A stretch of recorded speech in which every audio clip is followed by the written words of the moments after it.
दोस्तों स्वागत है आपका अपने हाउस सिविल हाउस चैनल पे। दोस्तों आज हम बात करेंगे एलएसएम की। इससे पहले हम अपनी पहली वीडियो में कंटिन्यू कर चुके हैं। तो आज हम कंटिन्यू करेंगे एलएसएम से।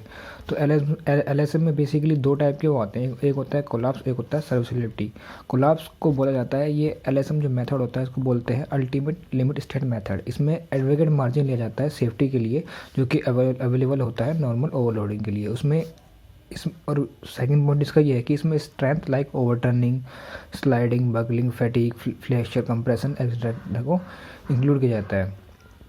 उसके बाद आपका आता है सर्विसेबिलिटी। सर्विसेबिलिटी में satisfactory performance under service load, deflection, crack, vibration, leakage, loss of durability etcetera. उसके बाद इसमें अगर हम लोड रिमूवल करेंगे तो अगर वो अपनी ओरिजिनल पोजीशन में आ जाएगा तो उसे बोलेंगे कोलैप्स। अगर ओरिजिनल पोजीशन में नहीं आता तो वो कोलैप्स कर जाता है, वो शेप नहीं ले पाता, उसे बोलते हैं कोलैप्सिबल लेक्चर। अब आगे आते हैं अपन। तो दोस्तों आगे आता है सिंगली रेनफोर्स सेक्शन, जो कि एक एलएसएम का ही पार्ट है। इस मॉडल रेशियो होता है Young modulus of elasticity of steel by Young modulus of elasticity of concrete. इसे बेसिकली डिनोट किया जाता है एम से। इसकी वैल्यू होती है 280 3 सिग्मा CBC। ये M20 रेशियो के हिसाब से अलग अलग सिग्मा CBC की वैल्यू आती है, जो कि हम अगले इसमें करेंगे। दोस्तों एलएसएम के मुताबिक कुछ अजम्पशन है इसके, जिसमें पहला पॉइंट ये है कि प्लेन जो सेक्शन रहता है वो प्लेन रहता है after bending, before and after bending. उसके बाद जो आता है इसमें ऑल टेंसाइल जो इसने लिया है, जितने भी टेंसाइल स्ट्रेस होगी जो कि टेंशन जो में लगती है वो ओनली स्टील के द्वारा लिखी जाएगी, जो कि कंक्रीट के द्वारा नहीं ली जाएगी। उसके बाद जो आता है इसका young modulus of elasticity of concrete is constant रहता है। जैसे कि सारा टेंसाइल स्ट्रेस स्टील द्वारा बियर की जाएगा तो ऑटोमेटिक जो यंग मॉडुलस होगा कंक्रीट का वो कांस्टेंट हो जाएगा। उसके बाद इसने मॉड्यूलर रेशियो की वैल्यू दी है जो 280/3 सिग्मा CBC। और इसके बाद लास्ट पॉइंट है इसका, जो इसमें परफेक्ट एडिशन रहता है बिटवीन स्टील एंड कंक्रीट, जो स्टील और कंक्रीट के बीच का जो परफेक्टली बॉन्ड रहता है, जो कि फेल नहीं करता। तो दोस्तों उसके बाद आता है actual depth of neutral axis. Actual depth of neutral axis basically होता है क्या, ये कंप्रेशन और टेंशन जोन को डिवाइड करता है न्यूट्रल एक्सिस से। इसके बाद इसमें आता है न्यूट्रल एक्सिस के बाद मूवमेंट ऑफ रेजिस्टेंस निकालते हैं। मूवमेंट ऑफ रेजिस्टेंस एक ऐसा रेजिस्टेंस होता है जिसमें बेंडिंग मूवमेंट को बियर किया जाता है, जो कि अलग अलग जोन के लिए होता है। एक होता है कंप्रेशन, एक होता है टेंशन जोन के लिए। तो हम मूवमेंट ऑफ रेजिस्टेंस कंप्रेशन के निकालेंगे। अब ऊपर वाला जोन देखेंगे कंप्रेशन जोन, इसमें बी को बोला जाता है विड्थ, और X A B into X is equal to XA/T। XA/T इसलिए लिया है क्योंकि न्यूट्रल एक्सिस से इसकी CG का डिस्टेंस हाफ होता है, इसलिए। उसके बाद हम बात करेंगे moment of resistance in tension zone में। इसमें MAST मतलब area of steel in tension zone into XA में से D माइनस कर देंगे तो ऑटोमेटिक टेंशन वाला जोन आ जाएगा। उसके बाद आता है हमारा critical depth of neutral axis. ये ऐसा न्यूट्रल एक्सिस होता है जिसमें एक बार कंप्रेशन जोन फेल होता है, एक बार टेंशन जोन फेल होता है। इसमें लिखा है ना, मतलब स्टील एंड कंक्रीट फेल होता है साइमल्टेनियसली, एक के बाद एक। इसमें भी दो जोन होते हैं C और T, कंप्रेशन और टेंशन। ऊपर वाला सिग्मा CBC, नीचे वाला sigma ST। Permissible stress in steel, permissible compressive stress in concrete, इसे XC से, इसके D माइनस XC।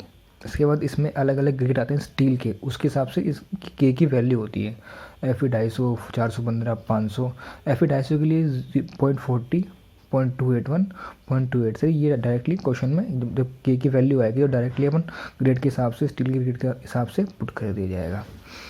उसके बाद ये इसका प्रॉपर्टीज ऑफ सिमुलेट एंगल के हिसाब से ये फॉर्मूला निकल के आता है, जो कि हमें खाली ये याद रखना है। ये काफ़ी ज़्यादा इंपॉर्टेंट है, आगे न्यूमेरिकल में काम आएगा और डायरेक्टली क्वेश्चन में पूछा हो जाता है ऑब्जेक्टिव में। X is equal to M sigma CBC upon M sigma CBC plus sigma ST into D। D मतलब ओवरऑल डेप्थ, इफेक्टिव वर्कआउट आगे। अब उसके बाद हमारे बेसिकली 3 जोन आते हैं। एक होता है अंडर रेनफोर्स सेक्शन, एक होता है बैलेंस रेनफोर्स सेक्शन, एक होता है ओवर रेनफोर्स सेक्शन। इन सेक्शनों के हिसाब से हम आगे डिज़ाइनिंग करनी होती है, जो कि हम आगे बताएंगे आपको। अगर एक्स से मतलब न्यूट्रल एक्सिस छोटा हो गया क्रिटिकल एक्सिस से तो उसे बोला जाता है अंडर रेनफोर्स सेक्शन। एक्स से बराबर हो गया XC के तो उसे बोला जाता है बैलेंस रेनफोर्स सेक्शन। उसके बाद अगर XA बड़ा हो गया XC से तो उसे बोला जाता है ओवर रेनफोर्स सेक्शन, मतलब सर ये आ जाएगा आपका। उसके बाद 2 जोन है, यहाँ तक हमारा स्ट्रेस वेरी करता है, उसके बाद पीछे आके टेंशन जोन में स्ट्रेन आता है। दिख रहा है ना आपको डायग्राम, यहाँ तक हमारा स्ट्रेस जाता है और इसके बाद हमारा ये स्ट्रेन आता है पीछे की साइड। स्ट्रेस लीनियरली वैरी करता है जो कि कंप्रेशन जोन में होता है, और स्ट्रेन आता है आपका टेंशन जोन में, क्योंकि स्टील में ही स्ट्रेन आएगा, स्ट्रेस तो आएगा नहीं। उसके बाद balance section, over enforce section. उसके बाद हम आगे चलते हैं।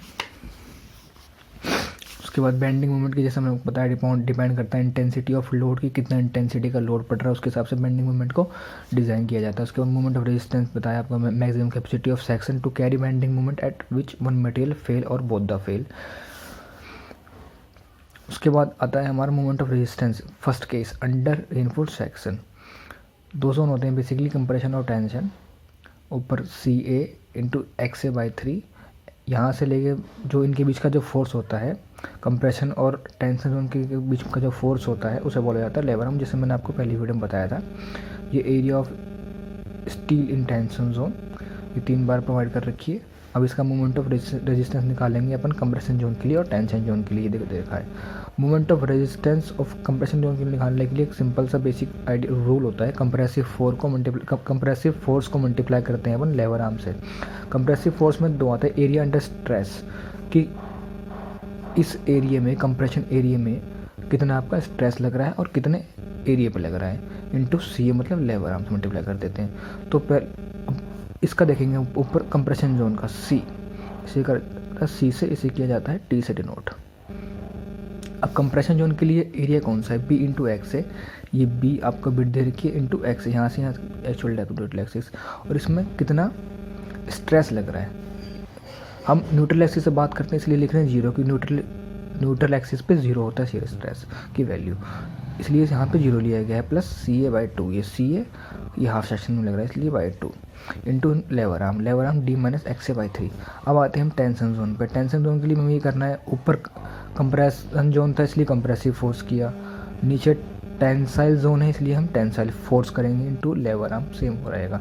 टेंसाइल फोर्स के लिए area under stress into average stress into lever arm, इसमें एरिया कौन सा है, MAST लिख दिया, इंटू एवरेज स्ट्रेस का लग रहा है इसमें सिग्मा ST बाई M लग रहा है, और इंटू उसके लेवर आर्म से मल्टीप्लाई कर देंगे। सो दोस्तों आज हम इतना ही करेंगे, इससे आगे का हम कल कंटिन्यू करेंगे। सो दोस्तों इसी तरीके से पढ़ते रहिए, आगे बढ़ते रहिए। धन्यवाद आपका।